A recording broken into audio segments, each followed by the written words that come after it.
Hey everyone, video today's on focused on a really important event in American history called the Iranian hostage crisis. And I know a lot of you probably don't know much about this event. Happened in 1979, carried over into 1980, and pretty significant event in the course of history and how things are going to proceed past that point. And this year, if you've been paying attention to current events, there were a lot of issues with Iran. Um, we almost went to war with Iran. There was a possibility of that, and the relationship with Iran has not been good for quite some time. And this is some history to help you understand that event. So I thought one of the last things we talked about this year, I wanted to at least address this event. And there's some great videos I have connected to this. I want you to watch. I'm going to give you a brief explanation, but the other videos do a really, really good job of explaining it and giving you some actual footage of the event and what's happened. So make sure you look at that.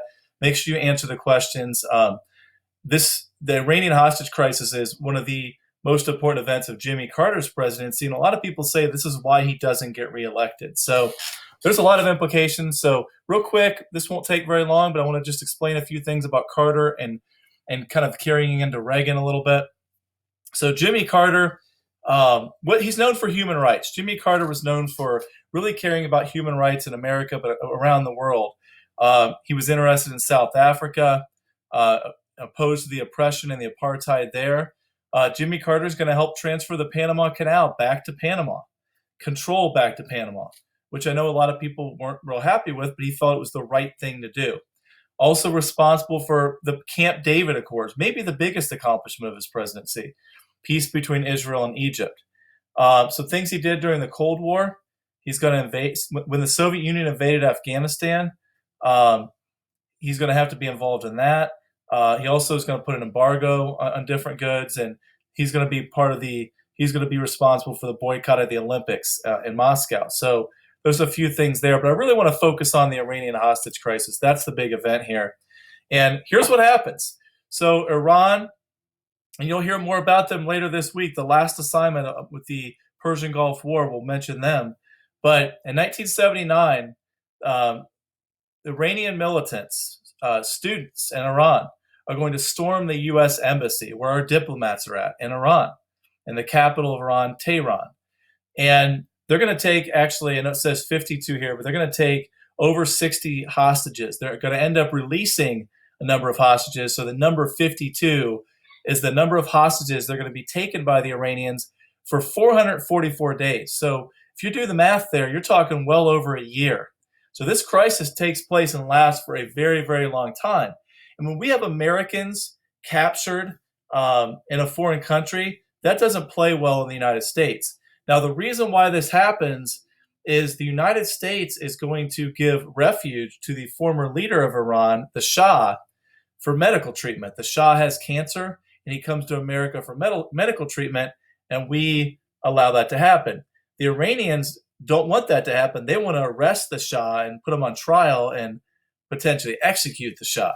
So they don't like the fact the United States is giving him refuge. That's kind of the background for why the Iranians kind of do this. Now, there's a number of other things as well.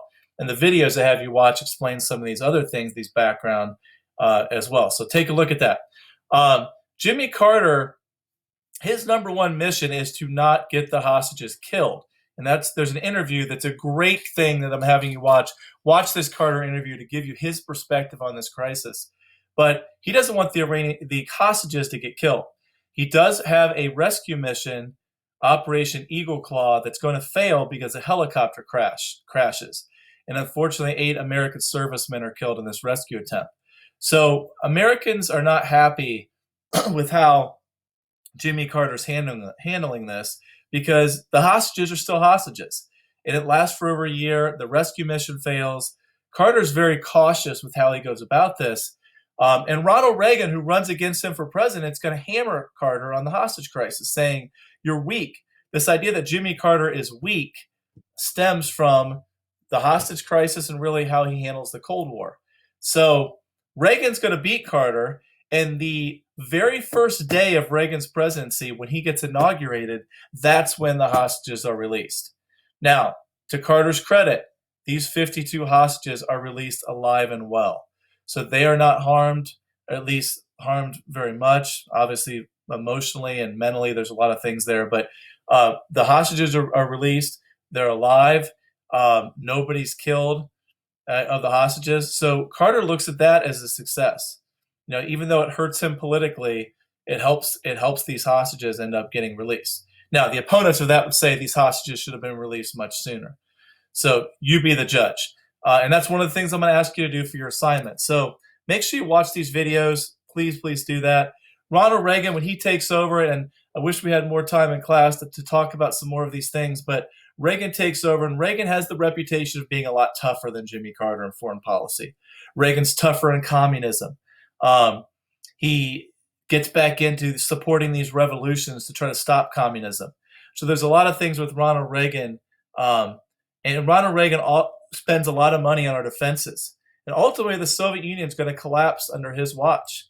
So the Cold War ends. 1989, the Berlin Wall falls. The Soviet Union collapses in 1991.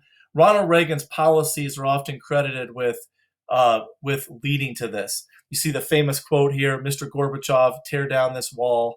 I wish we had more time to get into Reagan, but the contrast between Carter to Reagan is Carter, at least how he's viewed, Carter is focused on human rights and was not quite as strong on foreign policy. That's the view. Ronald Reagan was stronger on foreign policy, pushing the Soviet Union to collapse and all of that. But the focus here is on the Iranian hostage crisis.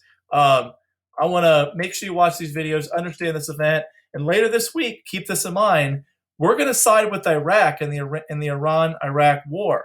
Why do we do that? Because our relationship with Iran is pretty bad, stemming from this hostage crisis.